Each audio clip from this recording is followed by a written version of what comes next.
Give me the high sign. Oh. The Lord be with you. Welcome. We're so glad you're with us during this joyful Eastertide.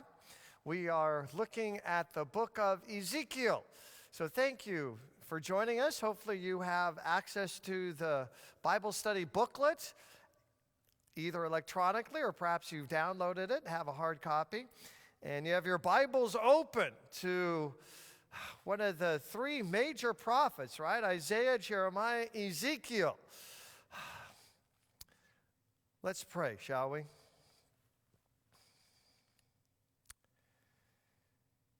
Lord Jesus Christ, risen from the dead, sitting at the Father's right hand with all authority and power on heaven and on earth. We believe that you are greater than any enemy, any opposition, any obstacle, any virus, any depression, any billowing wave or stormy sea.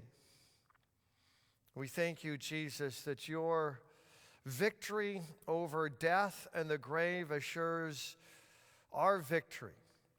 For you live and we too shall live, not only in eternity but now, in the power of your Spirit and the truth of your word. Open our eyes that we may see wonderful things through your prophet Ezekiel. We pray in your powerful and holy name, Jesus. Amen. Many of you know that it's St. Michael. We are looking at the year of the prophets. So this is just a bit of a review. During the Advent season, we looked at the prophet Micah, who was an 8th century prophet. Writing prophecy actually began in the 8th century BC. We also have Amos, who started the whole prophetic movement when it comes to writing a book. Amos is 8th century. Jonah is 8th century. Hosea is 8th century. The great prophet Isaiah is 8th century BC. And then during the Epiphany season, we looked at Daniel, right? He was in the first wave of people who were exiled to Babylon.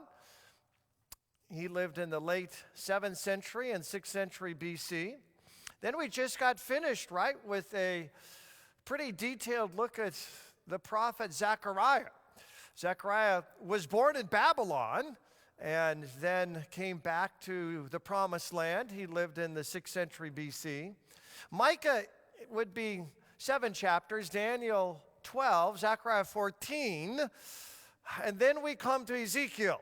Ezekiel, 48 chapters. That's why he's one of the three major prophets with Isaiah and Jeremiah. Ezekiel pretty much lived the same time as Daniel. You can see that. Ezekiel was born in Jerusalem and then exiled to Babylon. Never got back, all right? So Ezekiel, just like Daniel, was exiled. Daniel in the first wave, Ezekiel in the second wave of exiles in 597 BC. And then Ezekiel, of course, lives through most of the 6th century BC. We're calling this emphasis on Ezekiel, all things new. All things new. Ezekiel begins with 24 chapters of doom and gloom, judgment, and God's wrath and indignation. So if you're taking notes, the first 24 chapters of Ezekiel, you could simply put a 3-letter word, law.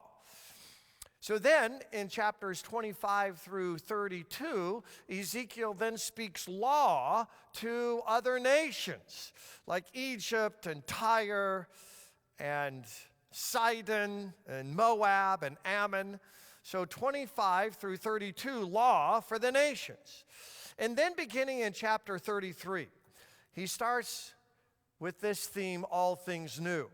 And really from 33 through 48 for the rest of the book, it's gospel. So law for Israel, 1 through 24. Law for the nations, 25 through 32. Gospel for Israel and the nations, chapters 33 through 48. So in the sermon series, we're going to pick up the gospel section chapters 33 through 48. We'll look at a new shepherd, a new covenant, a new glory, a new river, and a new city. The new city is a major theme in Ezekiel. Chapters 40 through 48 is all about the new Jerusalem and the new temple in the new Jerusalem. So that gives you a little bit of a sense of Ezekiel. It's a very easy book to outline. And that's where we're going to spend this joyful Easter time under the theme, All Things New.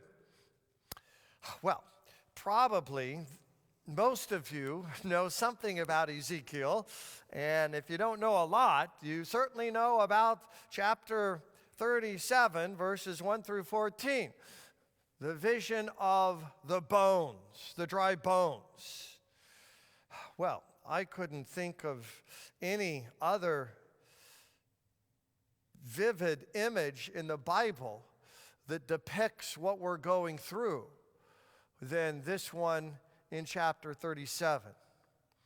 In Allen County, Indiana, 271 people have contracted the coronavirus. 16 have died. In the United States of America, these are numbers from yesterday, 713,000 people have contracted COVID-19. 34,000 have died. In the world, 2.3 million people have had someone say, "You have coronavirus." Imagine that. And over 160,000 have died. Of course, the whole thing has flipped our society. We now live in a world where disease lurks around every corner, and for some, death isn't far behind. Especially, and this is the tragedy unfolding, if you are in a retirement center. These are almost death traps for many people around the world.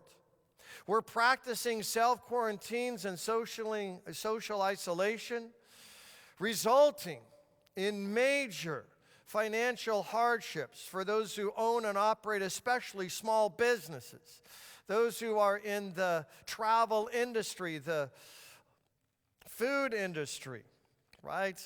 The restaurant industry, and any number of other people. And so the effects of this dry bones experience that we're all in goes far beyond money, right? Far beyond bank accounts, far beyond the existence of certain businesses.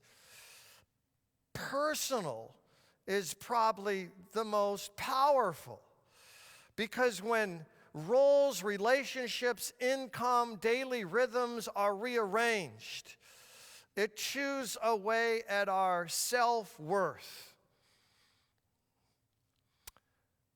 So there you have it.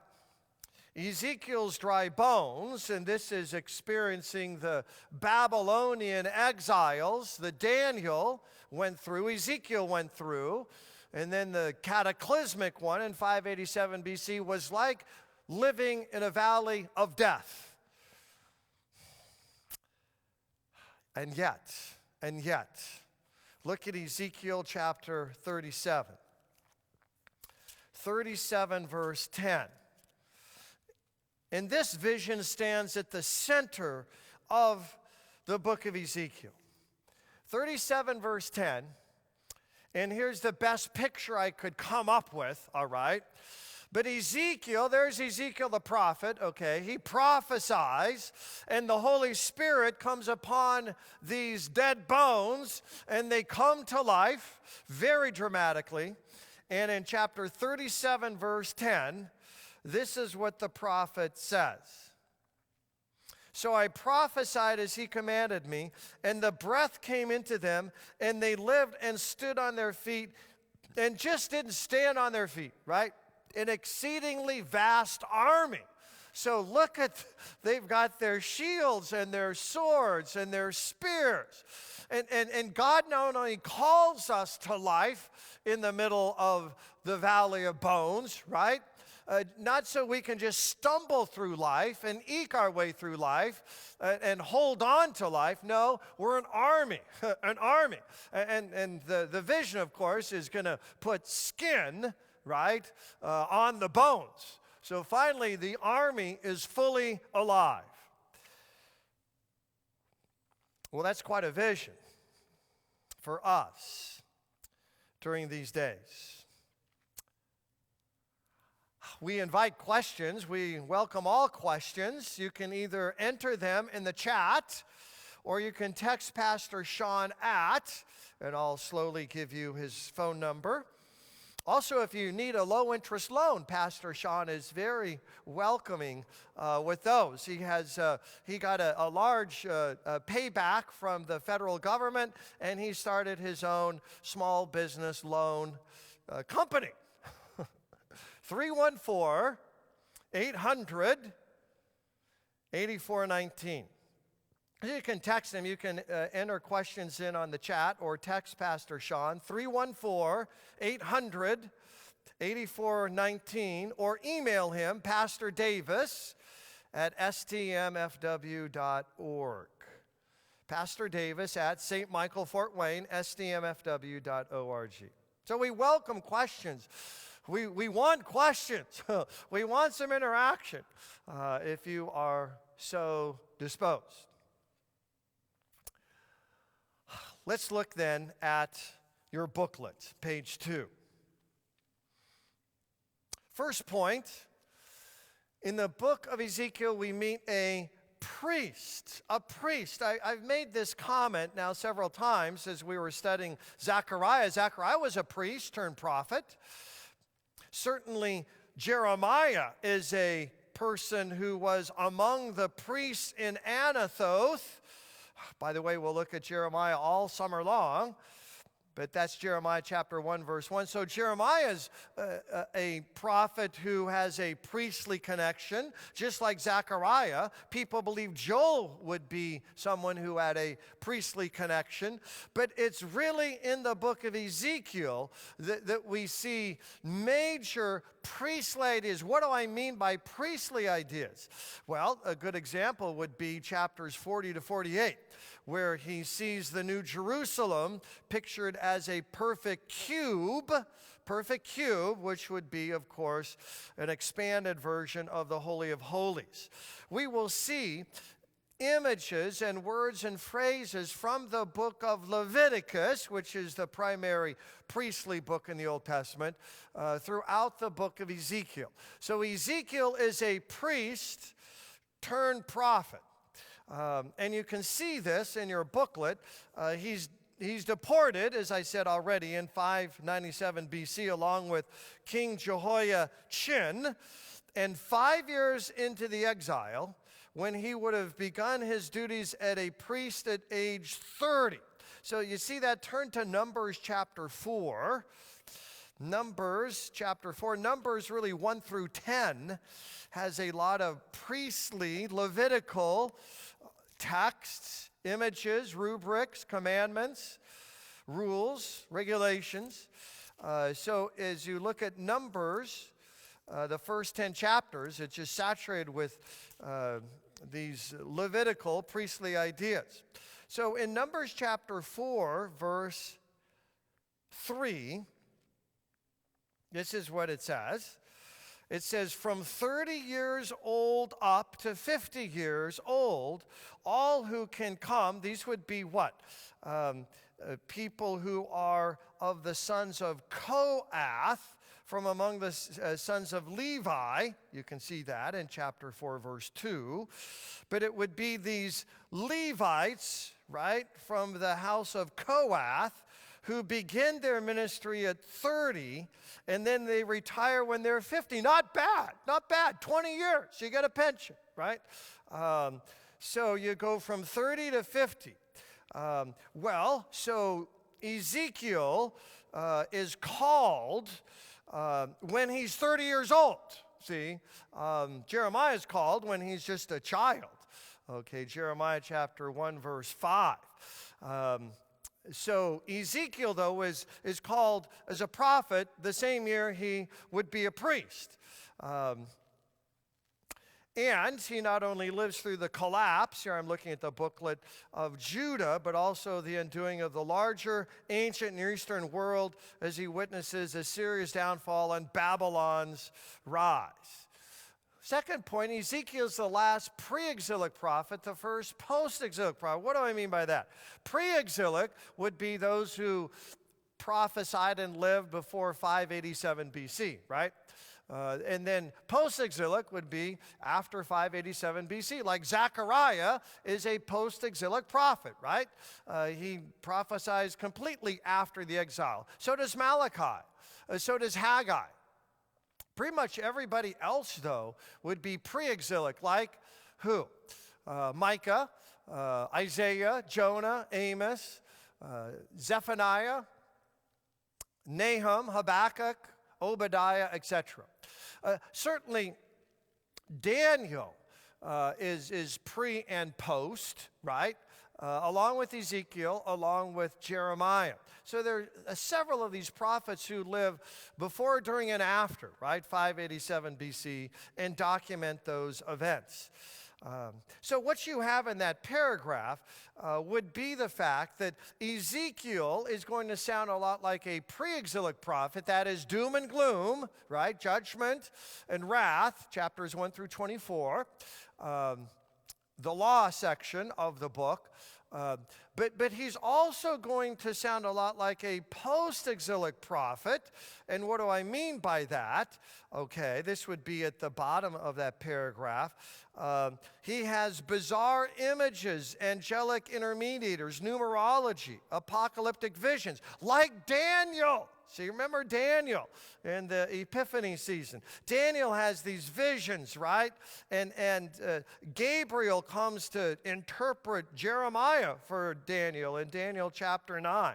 Numerology. Remember Daniel chapter 9, the 77s, etc. So Ezekiel is a lot more like Daniel with these bizarre visions, and you just think bizarre visions, and you think again to Zechariah, right? And his 8 night visions in chapters 1 through 6. So Ezekiel's going to sound like an Amos or an Isaiah, right, as a pre-exilic prophet. But then he's going to sound a lot more like Zechariah and Daniel as also in the post-exilic world. So he straddles, right, both pre- and post-exilic Israel. What we want to do now is what you have on page 3 of your booklet. And before we do that, our good friend Bruce Schrader has just a great question. He says, wasn't Jesus about 30 when he started his ministry? Exactly. So what would we do with that information? Primarily, we would connect Jesus, back to that Numbers 4 verse 3. And if anyone is a prophet priest, it would be who? Jesus, right? You don't get the priestly idea of Jesus as much until you get to the letter to the Hebrews in the New Testament, where he is a priest after the order of Melchizedek. And as a priest, Jesus makes offerings, right? Once and for all, he offers himself. As a priest, he intercedes for us, right? And so that would be much of the letter to the Hebrews. So the 30-year-old Jesus comports to the 30-year-old Ezekiel, which comports to the 30-year-old priest. So thank you, Bruce. That's a great question. Great connection to Jesus. Here we go on our video, and what you have then on page 3 of your booklet would be a very detailed, as you kind of look at that, outline of the book of Ezekiel. The Bible Project actually, because Ezekiel's a major prophet, right, 48 chapters, has 2 videos of Ezekiel. So we're going to look at the first one today, and as we then turn into some of the latter chapters in about 2 weeks or so, we'll look at the second Bible Project video. So this is one of 2. Here we go. The book of the prophet Ezekiel. Ezekiel was a priest who had been living in Jerusalem during the first Babylonian attack on the city. And they spared the city, but they took a first wave of Israelite prisoners and hauled them off into exile, and Ezekiel was among them. So the book begins 5 years after all that, and Ezekiel is sitting on the bank of an irrigation canal near his Israelite refugee camp, and it's his 30th birthday, no less, the year that he would have been installed as a priest in Jerusalem. And then all of a sudden, Ezekiel has this vision. He sees a storm cloud approaching, and then inside the cloud are 4 strange creatures that have wings outstretched and touching each other. And these creatures each had 4 faces. And then he saw 4 wheels, one by each creature. And then he saw that the wings of the creatures were supporting this dazzling platform. And then on that platform is a throne. And then sitting on that throne is this human-like creature, glowing and shrouded in fire. And then all of a sudden, Ezekiel realizes what he's seeing. He calls it the appearance of the likeness of the glory of the Lord. It's God riding his royal throne chariot. Now, the word glory, in Hebrew, it's kavod. It means heavy or significant. The biblical authors use this word to describe the physical appearance and manifestation of God's significance when he shows up in person. These images in the vision, they're very similar to what happened when God appeared on Mount Sinai in the book of Exodus. And it's also very similar to the depictions of God's presence over the Ark of the Covenant. And that's actually the most shocking thing about Ezekiel's vision. What is God's glory doing in Babylon? It's supposed to be above the Ark of the Covenant, in the temple in Jerusalem. And so the first section of the book opens to explore that question as Ezekiel begins to accuse Israel of rebellion. So God first speaks to Ezekiel from the throne chariot, and he commissions him as a prophet. Ezekiel is to accuse Israel of breaking their covenant agreement with God in a couple ways. Israel has given their allegiance to other gods and has been worshiping idols, and this has all led to rampant social injustice and violence. And so as a result, God appoints Ezekiel to warn the people. The first Babylonian attack that took Ezekiel into exile is going to be matched by another, and Jerusalem, its temple, all face imminent destruction. So Ezekiel uses words and more to get his message across. He also performs sign acts.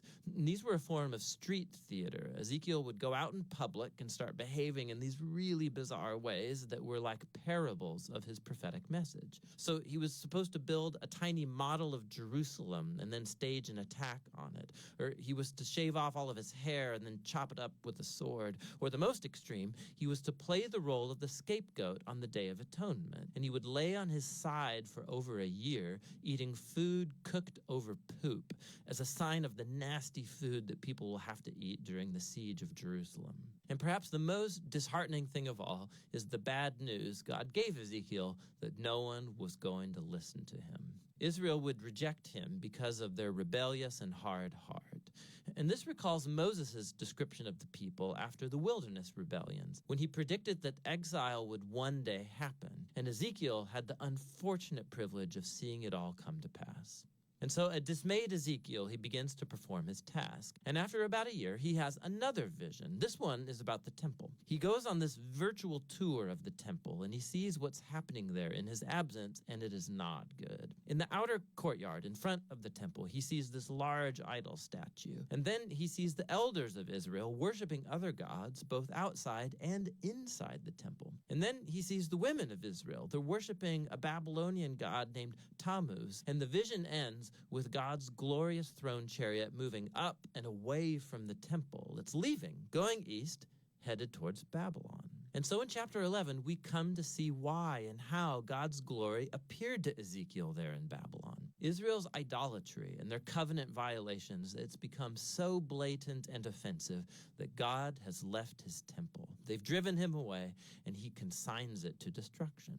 But God hasn't abandoned his people. Rather, he goes into exile with them. And so at the end of this vision in chapter 11, God promises that he will return a remnant of Israel back to the land, and he'll transform them by removing their heart of stone and giving them a new, soft heart of flesh, so that they can love and truly follow their God after all. This is a small glimmer of hope, and it's quickly submerged under the reality of the imminent destruction. But chapter 11, it's a key transition, and it helps us understand how the rest of the book has been designed. So the next 3 sections are all announcements of God's judgment, first on Israel, then on the nations around Israel, and then on Jerusalem itself. But then after that, the hopeful conclusion of chapter 11 gets developed in the final 3 sections of the book. First, hope for Israel, then for the nations, and then for all creation. Chapters 12 through 24 focus on God's judgment coming to Israel. And this is a diverse collection of poems and essays. And here Ezekiel shows his fondness for parable and allegory. So he depicts Israel as a burnt, useless stick, or as a rebellious wife, or as a dangerous, raging lion that gets captured, or as 2 promiscuous sisters. These are all depictions of Israel's senseless rebellion and idolatry that results in their ruin. In this section, Ezekiel also acts like a lawyer. He begins arguing the case that, first of all, Jerusalem's destruction is truly deserved after centuries of covenant violation. And that even if the most righteous people in the world, like Noah or Daniel or Job, were alive and praying for God to spare Israel, God would not accept their prayers. It's far too late. And so God's goodness actually demands that he bring justice on this generation of Israel. The exile has become inevitable. They've reached the point of no return. Following this, Ezekiel focuses first on the nations immediately around Israel, and then on the 2 most powerful states in the region, Egypt and then Tyre. Israel has allied with these nations and adopted their gods and their idols. And so God accuses the kings of Tyre and Egypt for arrogantly viewing themselves as gods who get to define right and wrong on their own terms. And God holds these kings accountable for their pride, and he announces that he will use Babylon to bring them down. They will face God's justice along with everybody else. Following these really intense sections is a short story in chapter 33. Ezekiel's met by a refugee who's just arrived from Jerusalem, and he gives them the report that Babylon has attacked the city of Jerusalem, that the city has fallen, and the temple is destroyed. Ezekiel's grim warnings have become a reality. But remember, the end of chapter 11, that's not the end of the story. And so in the next video, we'll explore Ezekiel's profound vision of hope. But for now, that's the first half of the book of Ezekiel.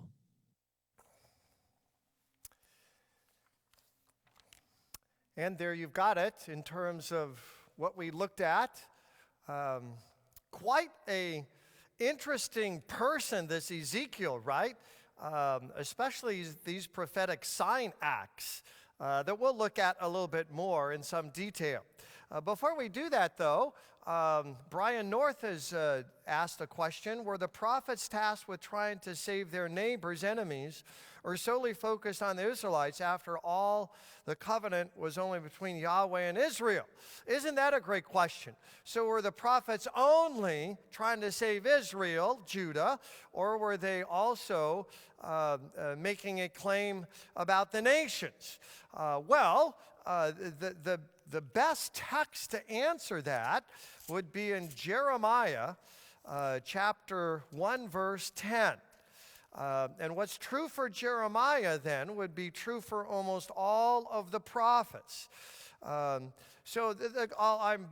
restate the question. Were prophets only interested in Israel and Israel's salvation, or were they interested in the nations, and not only the judgment of the nations, but the salvation of the nations? So in Jeremiah chapter 1, verse 10, see, I've given you this day over nations and kingdoms. And I've said this before, but every writing prophet, from Hosea to Malachi, right, has something to say about foreign nations and kingdoms. Hosea is the only one who doesn't say anything specifically about God's judgment or deliverance to nations and kingdoms. So Hosea doesn't, but everyone else does. And most of the prophets speak about salvation for the nations, as Jeremiah does in chapters 46 through 49. Isaiah, though, if you look at Isaiah chapter 40, Chapters 40 to 55 are full of, replete of promises of salvation for the nations, right? So as you look at a famous verse in chapter 40, verse 5 of Isaiah, the glory of the Lord shall be revealed. This is Isaiah 40, verse 5. And all flesh shall see it together. Glory, glory, glory. It's going to be a big idea in Ezekiel, as we will see and as we have already seen. But all flesh will see it together. Well, what does that mean then? Look at chapter 42 of Isaiah. Chapter 42. Verse 3, my favorite verse in the Bible. Isaiah 42, verse 3, a bruised reed he will not break. There it is. We've got several people here in our small embodied congregation today, but you don't have Stephanie in the Bible. You don't have Sean in the Bible. You don't have Colby. You don't have Madeline. You do have Karen, though Karen is the Hebrew word for horn, so Karen's all over the place. But reed is in the Bible. Okay, well, all right. The greater point, though, would be in verse 4. This servant will not faint or be discouraged till he establish justice in the earth. The coastlands will wait for his law. Look at chapter 45, and then we'll stop at this. But in chapter 45, we have these words in 45:22 of Isaiah. Turn to me and be saved, all the ends of the earth. Brian North's question is good. Were prophets concerned about the salvation of the nations? Yes. Primarily, the great prophet Isaiah. Turn to me and be saved, all the ends of the earth.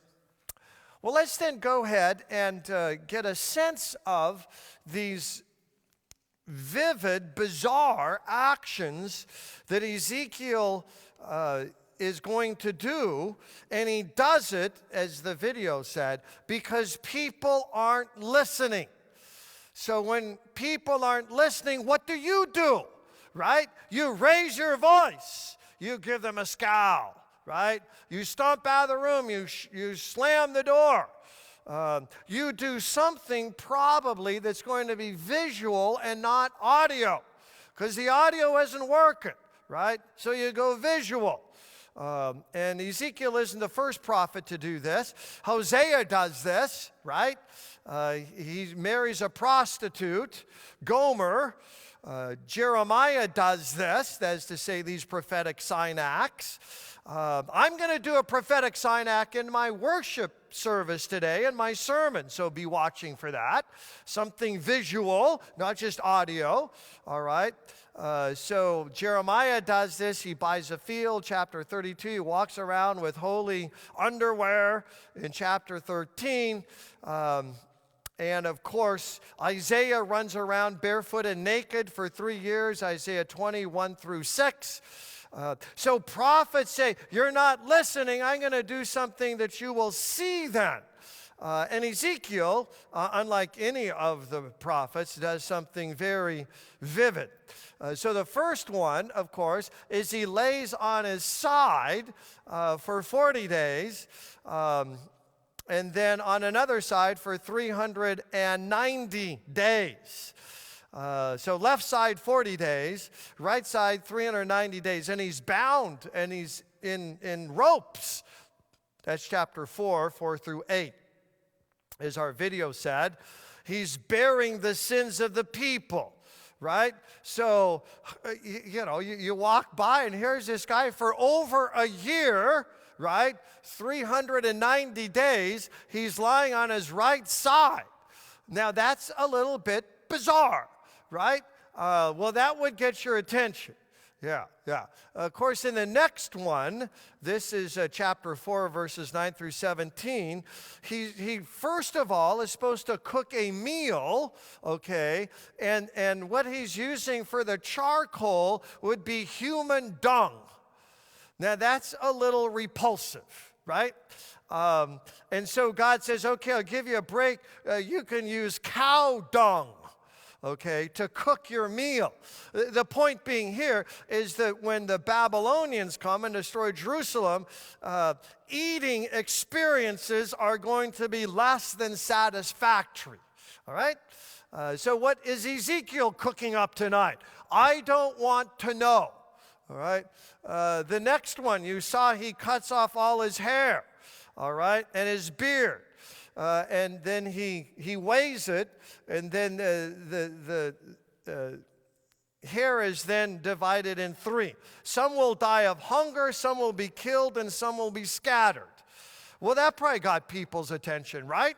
The next one is he escapes at night. He makes a hole in the wall, and then he puts on a hood, right, which looks a lot like some kind of a carrying instrument, right, a bag.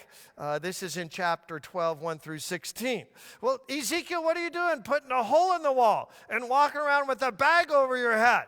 He says, well, when the Babylonians come, if you want to escape, you have to escape at night, and you can't let them see you. Another one. He makes a sign, and this is in chapter 21, and the idea is Nebuchadnezzar. There's a Babylonian ziggurat in the bottom right of the slide. When Nebuchadnezzar comes in his current military campaign, he can either go to Rabbah, which would be like in ancient Moab, modern-day Jordan, or he can go to Jerusalem. Which way is he going to go? And that's the question. Nebuchadnezzar, of course, doesn't go to Rabbah. He goes to Jerusalem. See, which way is the sword going to go? It's going to go to Jerusalem. And then one more, just to get a sense of this. In chapter 24, 15 through 27, Ezekiel's wife dies. Well, I can't blame her. Right?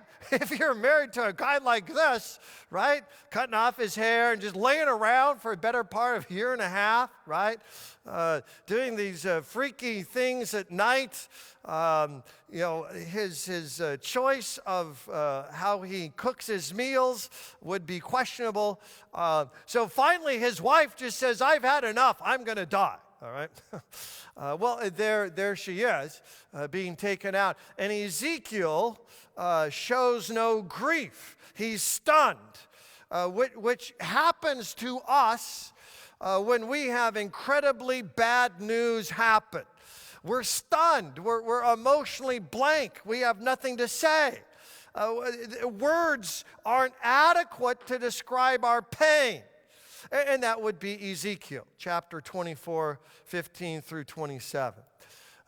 So these would be several of, right, his so-called prophetic sign acts. Because people aren't listening, he's going to do some things that are going to get their attention. Of course, the ultimate prophetic sign act would be Jesus. See, they didn't listen to Jesus either, right? And so finally he said, well, you're not listening to me, so I'm going to do a prophetic sign act. And he does these quite often. He puts a little child in their midst, right? This is in Luke 9, Matthew chapter 18. And unless you turn and become like this child, you won't enter the kingdom of heaven. So there's a visual sign act. He washes the disciples' feet, right, in John chapter 13. That's a prophetic sign act. Finally, right, he orchestrates his own death. That's a prophetic sign act. So Jesus, much like Ezekiel and others, is going to do bizarre, radical things to get people's attention. And sometimes they work, sometimes they don't. Look at page 4 then. Again, we're just getting a sense of and a feel for the prophet Ezekiel, this priest, 30-year-old priest turned prophet. So take a look in the mirror. That's the next section on page 4. The first reason to study the book of Ezekiel is he helps us see who we are. And we can't understand anything in life unless we know who we are, right? Self-knowledge is absolutely important. You find a lot of people in life, myself included, probably a lot, we're not self-aware. We just kind of go through life, not understanding who we are, our feelings, our emotions, our history. We need to know who we are. So we're going to pause here. Joel Esslinger has sent in a question. How many times through history has Israel been punished by God? Well, let's think about it. Certainly the Philistines came in and actually took the Ark of the Covenant. We're going to talk about that in Ezekiel. That's a big deal in 1 Samuel chapter 4. Hophnius' wife has a child. Remember Hophni and Phinehas, these children of Eli, this corrupt high priest. But Hophnius' wife has a child right when the Philistines come to punish Israel, and names that child who? Ichabod. Now, so remember that, Ichabod, when the Ark of the Covenant is stolen. So that would be one, right? Certainly when the Assyrians come to destroy the northern kingdom in 721 BC, when the Babylonians come, finally 587 BC. So, Joel, there would be at least three, major times in the Old Testament where God sends, right? Philistines, Assyrians, Babylonians. Now, when you go to the book of Judges, though, there are a series of raiders or plunderers or foreign armies that come and go throughout the book of Judges. Like Moabites and Midianites, and of course Philistines again at the time of Samson, Ammonites with Jephthah in Judges chapter 13. So in the book of Judges, there will be 4 or 5 times God punishes Israel. So you add them all up and you're about to 8 or 9 times. God tries to get his people's attention through sending foreign armies. So the greater issue then in the book of Ezekiel isn't, well, why is God sending the Babylonians? Well, he's done this already, right? With Philistines and Moabites and Midianites, etc. Getting back to then, taking a look in the mirror, Ezekiel helps us see who we are. The great Greek tradition, right, classical Greek tradition, would be gnosko ze auton, which would be the Greek, know yourself. And so Ezekiel helps us along the way. Look at, and we have a couple verses here, just to know ourselves. Who am I, right? What's going on in my life? And so Ezekiel chapter 3, verse 17, among any number of chapters and verses here, Ezekiel 3, verse 17, says this, Son of man. So we'll just kind of pause here momentarily. Ezekiel is called Son of Man over 90 times in his book. Son of man. And when we're looking at Daniel earlier this year, especially Daniel chapter 7, verse 14, Daniel sees a vision of the Son of Man coming in the clouds. And then we've got Ezekiel called the Son of Man. And I made the point repeatedly that these are 2 different sons of man, all right? Daniel's is equal to the Ancient of Days in Daniel 7, verse 13. And when Jesus calls himself Son of Man, he's thinking about the Danielian Son of Man, this exalted person who comes in the clouds. Clouds, right? Big idea in the Bible, indicate God's real presence. Ezekiel's Son of Man is not who Jesus is referring to when he calls himself Son of Man. Son of Man, like in the New Revised Standard Version of the Bible, is translated mortal. You're just a son of man. You're immortal. is what this means in Ezekiel. So to really understand Jesus, you have to differentiate between Son of Man in Ezekiel and then the one-time Son of Man in Daniel 7:14. At any rate, 3:17 in Ezekiel, I have made you a watchman for the house of Israel. All right, so he's watching. This is one of the main metaphors for Ezekiel. He's not only a son of man, he's not only a mortal, right? He's also a watchman to give warning from me. So Ezekiel warns people, right, of their sin. And then it goes on in verse 18 and following. And then you look at chapter 2, verses 4 through 7. And this is what we have. This is part of Ezekiel's call, right, when he's 30 years old, in Babylon, along the Kibar River, where he sees the glory of the Lord. And we'll certainly look at that theme that begins in chapter 1. But in chapter 2, verses 4 through 7, the descendants are also impudent and stubborn. So stubborn is one of Ezekiel's great words to describe you. They're sinners, right? Going back to 3:17, especially 18. He's a watchman to tell people about their sin. But they're stubborn. Stubborn. Verse 5, whether they hear or refuse to hear, for they're rebellious. So they're sinners, they're stubborn, they're rebellious. Rebellious would be the strongest word in Hebrew language for sin. It's not only that we do wrong things and that we are stubborn, but we rebel. We want to dethrone the King of the universe. That's what that means. Rebellious house. And then he goes on to speak about what his ministry is going to be like. At the end of verse 6, there's that word again, rebellious. Verse 7, rebellious. Rebels. It just goes on and on. Verse 8, be not rebellious, like that rebellious house. I'm reading a book by John Meacham on Andrew Jackson, the 7th President of the United States of America. And already in the 1830s, there is rebellion fomenting in the great state of South Carolina.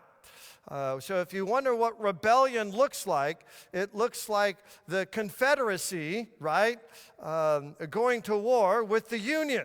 We're not going to submit to you ever again, and we're willing to go to war over it. That's who we are. We're rebels. We're stubborn. We're sinners. And he's going to go on, especially looking on page 5. Ezekiel has 2 extended chapters. Chapters 16 and 23 would be these allegories that our video talked about. And the allegory, of course, in 16 is an unfaithful wife. And in 23, lewd and promiscuous sisters. The sisters, of course, would be the northern and southern kingdom, Israel and Judah. So, in fact, let's just look at chapter 16 to get a little sense of this. 16 is a long chapter. Chapters 16 and 23 are so sexually explicit that in antiquity, the rabbis debated over whether to include Ezekiel in the Bible or not. This is like triple X stuff, right? So how can we include almost pornography in the Bible? Chapters 16 and 23. So, of course, we don't have time to read all of this. 16 is a long chapter, right? Some 60-plus verses. But it talks about God's people becoming not only an unfaithful wife, but becoming a prostitute and selling herself off to fake and phony and fraudulent lovers. And he goes into some detail over all of this. So what else are we?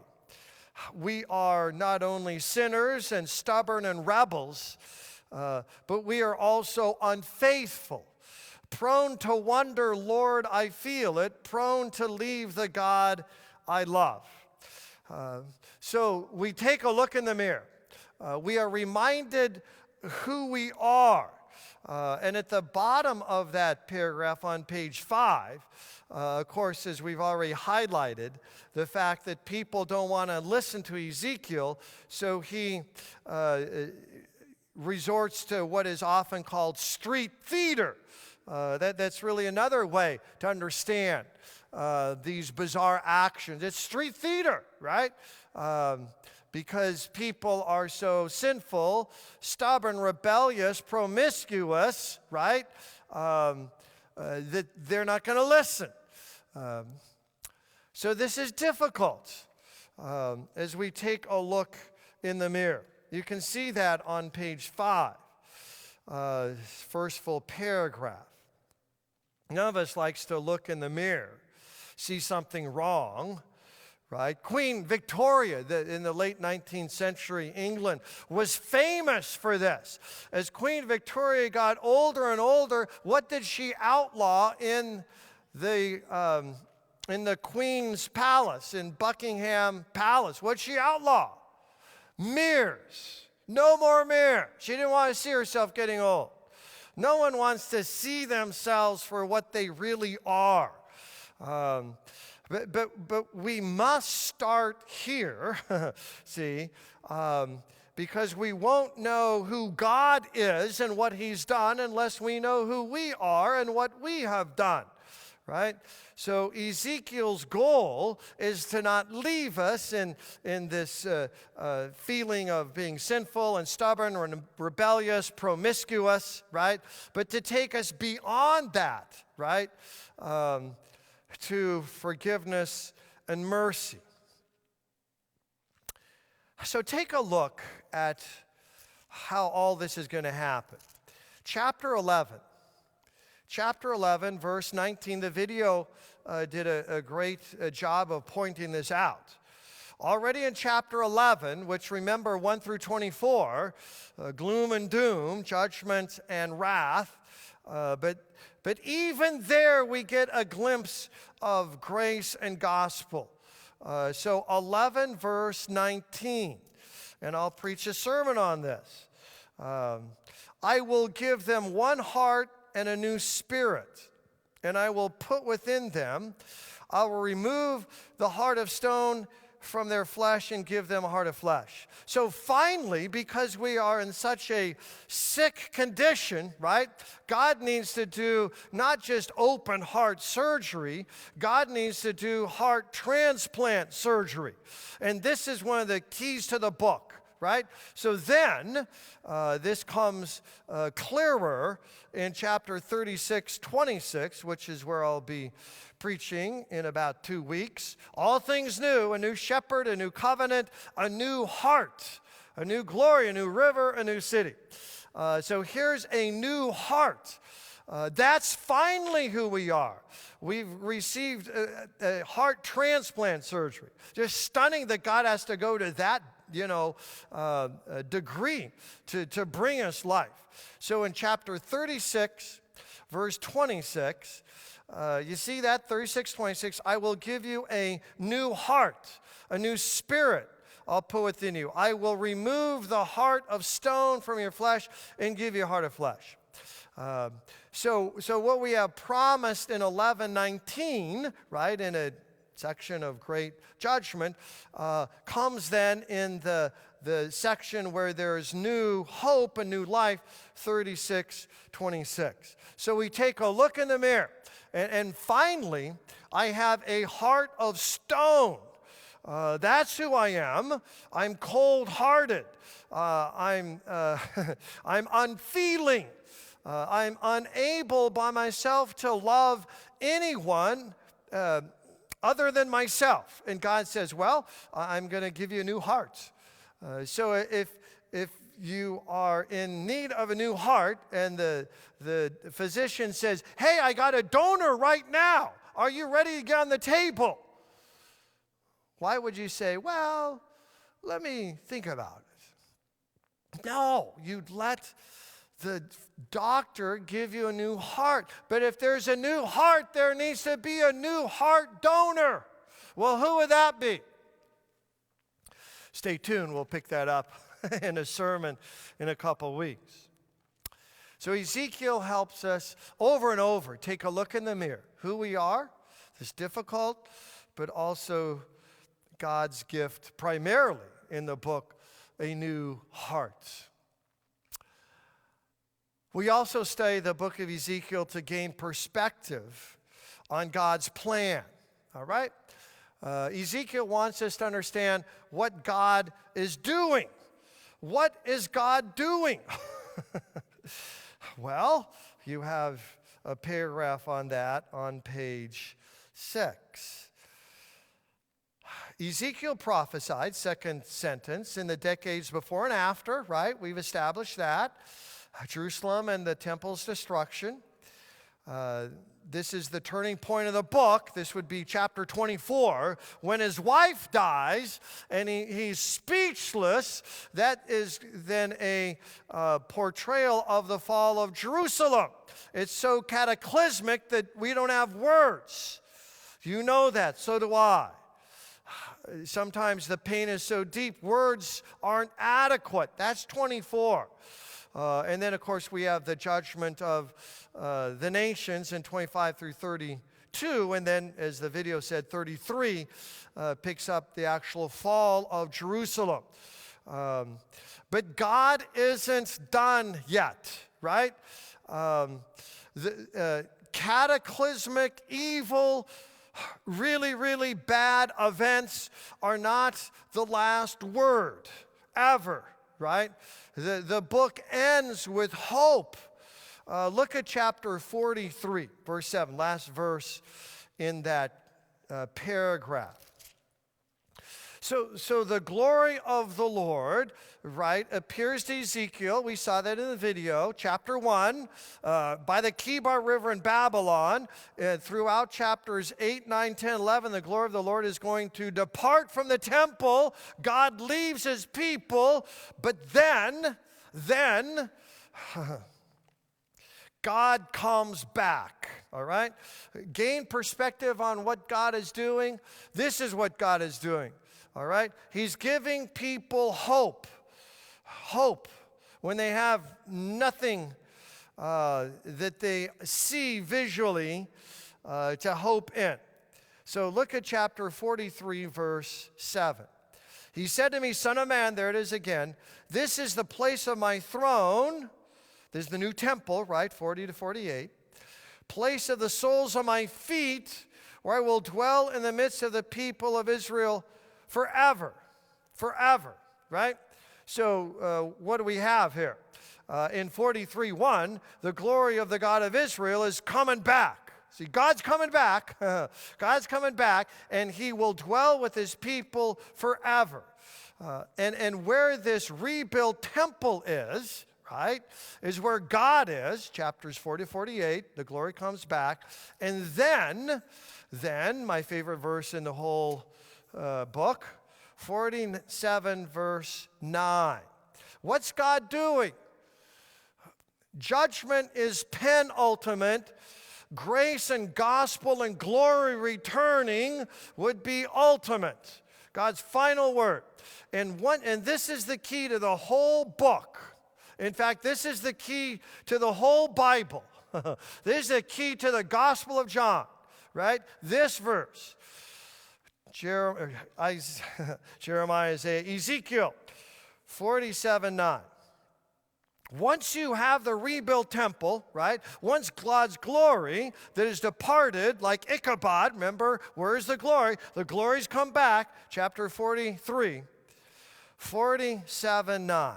There's a river There's a river running through it. There's a river of life coming from the temple in 47:9. Wherever the river flows, everything lives. That's it. That's it. Whole Bible starts with the river. Right, in Genesis chapter 2, it is then divided into 4 rivers, the Tigris, Euphrates, Pishon, and Gihon. But now the river is back. The river's back. Wherever the river flows, everything lives. And this river is going to flow throughout the 4th gospel. That's God's plan, right? This is what he's doing. He's finally going to create a river that's going to come from our Savior's pierced side, John 19:34, and that will be a river of life.